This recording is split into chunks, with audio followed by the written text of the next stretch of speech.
Welcome to বাংলার খবর official YouTube চ্যানেলে। আপনারা জানেন যে বর্তমানে আধার কার্ড এমন একটা প্রমাণপত্র বা পরিচয়পত্র যেটা সারা ভারতে বসবাস করা মোটেও সম্ভব নয়। আর আপনার কিন্তু এই আধার কার্ডটাই কিন্তু কয়েক দিনের মধ্যে বাতিল হতে চলছে। আপনারা অবাক হচ্ছেন, তাই তো? অবাক হওয়ার কোনো কিছুই নেই, এটা লজিক্যালি বলছি। আপনার আধার কার্ডটাও বাতিল হয়ে যাবে। আপনার বাড়িতে কিন্তু খুব শীঘ্রই কিন্তু চিঠি আসতে চলছে আধার কর্তৃপক্ষের পক্ষ থেকে। ঠিক আছে? তো আপনারা কিন্তু কি এমন ভুল করছেন যেই ভুলের জন্য আপনার আধার কার্ডটা বাতিল হতে চলছে? এবং আধার কার্ড একবার বাতিল হলে কিন্তু আপনার পায়ের জুতো কিন্তু ক্ষয় হয়ে যাবে সেটাকে ঠিক করতে করতে। তাই এখনো সময় আছে, আপনারা কিন্তু সচেতন হয়ে যান।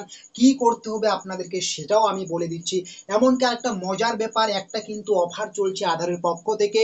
এই মুহূর্তে আপনার এই যে সমস্যাটা, এই সমস্যা যদি আপনি ঠিক করে নেন, আপনাকে ১ টাকাও দিতে হবে না। পারলে আপনি সেটা কিন্তু নিজের ফোন থেকেও করতে পারেন, বা ক্যাফের দোকানে গিয়ে কিন্তু সেখানে মিনিমাম যারা কাজটা করবেন তাকে ৫০-৬০ টাকা ধরিয়ে দিলেও হয়ে যাবে। মানে আধারকে কিন্তু, বা আধারের যে ডিপার্টমেন্ট রয়েছে যেটাকে আমরা সহজ বাংলা ভাষায় বলবো, সেখানে বা সরকারকে কিন্তু কোনো ১ টাকা দিতেও হচ্ছে না এই আধারের এই সমস্যাগুলো দূর করতে। কি রকম সমস্যা?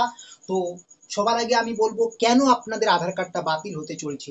আপনারা জানেন যে আধার কার্ডের কিন্তু ডকুমেন্ট কিন্তু আপলোডের একটা ব্যাপার থাকে। আপনারা যারা দীর্ঘদিন ধরে আধার কার্ডটা ব্যবহার করছেন, কিন্তু আপনি যখন আধার কার্ডটা তৈরি করেছেন তারপরে একবারও আপনারা আর ডকুমেন্ট আপলোড করেননি। নতুন করে কিন্তু ১০ বছর পর পর কিন্তু ডকুমেন্ট আপলোড করতে হয়। আপনারা কিন্তু এখনো একবারও যদি এই ডকুমেন্ট আপলোড না করে থাকেন, তাহলে কিন্তু আপনার বাড়িতে আধারের পক্ষ থেকে চিঠি আসবে এবং আপনার আধার কার্ডটা কিন্তু বাতিল হয়ে যাবে এবং আপনি কিন্তু সমস্ত সুযোগ সুবিধা থেকে বঞ্চিত হয়ে যাবেন। এমনকি আপনি ব্যাংক অ্যাকাউন্টও চালাতে পারবেন না, তাই না? কারণ আধার ছাড়া তো ব্যাংক অ্যাকাউন্ট চলবে না। তো কি এমন সমস্যা সেটা তো আমি বলেই দিলাম, যে আপনি যদি দীর্ঘদিন ধরে আপনার আধার কার্ডটা তৈরি হয়ে যাওয়ার পর থেকেও যদি আপনি এখনো পর্যন্ত যদি আপনার আধার কার্ডে যদি নতুন ডকুমেন্ট আপলোড না করে থাকেন, তাহলে কিন্তু আপনার আধার কার্ড বাতিল হয়ে যাবে। এবং কেন্দ্র সরকার কিন্তু একটা অফারও দিচ্ছে, যে এই মুহূর্তে আপনি যদি এটাকে সংশোধন করে নেন, নতুন করে ডকুমেন্টগুলো আপলোড করে নেন, আপনাকে ১ টাকাও দিতে হবে না, এমনকি আপনার আধারটাও বাতিল হবে না। যদি এই ডেটটা চলে যায়, আপনার আধারও বাতিল হয়ে যাবে, এমনকি আপনাকে নতুন করে তখন সংশোধন করতে গেলে বা ডকুমেন্ট আপলোড করতে গেলে একটা মোটা অঙ্কের টাকাও দিতে হবে। তাহলে কি করতে হবে? আপনাদের যে ডকুমেন্টগুলো আপলোড করতে হবে সেটা মাই আধারের যে অফিসিয়াল ওয়েবসাইট আছে সেখানে যাবেন। আমি বিস্তারিত এখানে বলছি না।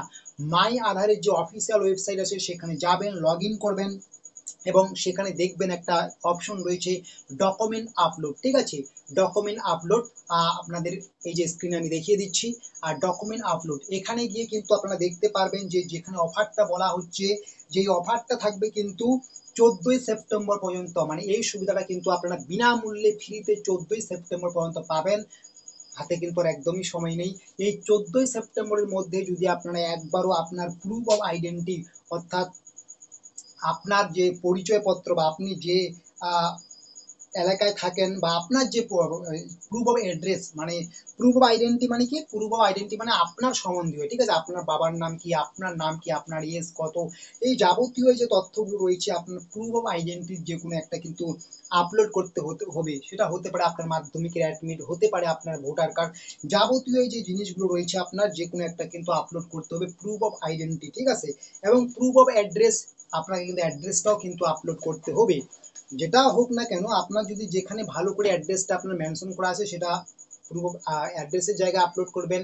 এবং আপনার সম্বন্ধে যাবতীয় তথ্য যেটা ডকুমেন্টে আছে সেই ডকুমেন্টটা কিন্তু প্রুফ অফ আইডেন্টির জায়গায় আপলোড করবেন।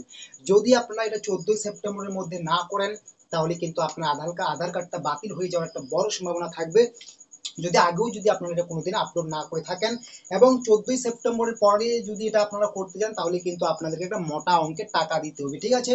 তো আশা করি বুঝতে পেরেছেন আপনাদের আধার কার্ডের এই যে সমস্যাটা চলছে। এই যে প্রুফ অফ আইডেন্টি এবং প্রুফ অফ অ্যাড্রেস, এই দুটো জিনিস কিন্তু আপনাদের কিন্তু ইতিমধ্যে কিন্তু প্রত্যেকেই আপলোড করে ফেলেছেন। এখনো কিন্তু অনেকেই রয়েছেন যারা এখনো আপলোড করেননি। আপনারা কিন্তু ১৪ই সেপ্টেম্বরের মধ্যে আপলোড করে নিন, না হলে আপনার আধারও বাতিল হবে এবং পরবর্তীতে এই সমাধান করতে গেলে, এটার সমস্যার সমাধান করতে গেলে আপনাকে মোটা অঙ্কের টাকাও দিতে হবে, তাই না?